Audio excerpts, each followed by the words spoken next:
Da qui alla quotazione che ribadisco sarà la doppia veste di azionista e rappresentante del governo per il sottosegretario all'economia Enrico Zanetti all'assemblea di Veneto Banca. Un triplice sì, il suo unica strada, dice, per contenere una perdita allo stato attuale totale del valore delle azioni, a fronte di un possibile recupero dell'80% con la quotazione in borsa.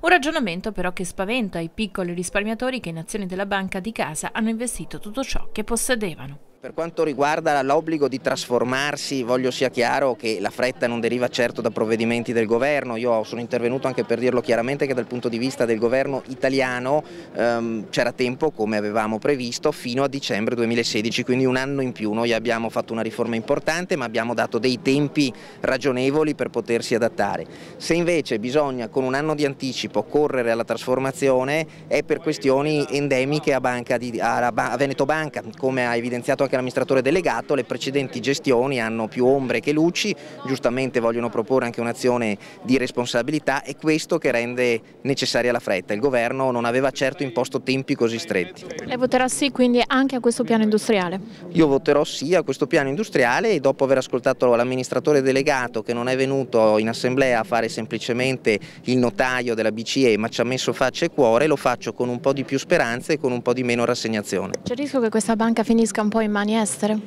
Beh, questo dipenderà anche da come verrà gestita la fase da qui alla quotazione, che ribadisco sarà la fase centrale. Sul fatto che oggi sia necessario votare la trasformazione e già prevedere la ricapitalizzazione è una necessità della banca. Da qui al momento in cui la si realizza però si vedrà se lo si farà con modalità tali da far ripartire il valore e tutelare la territorialità della banca o se invece ci si arrenderà a un abbandono della stessa. Piccoli risparmiatori truffati in molti casi per il Movimento 5 Stelle, che continua la battaglia per la trasparenza degli atti del CDA dell'Istituto Trevigiano.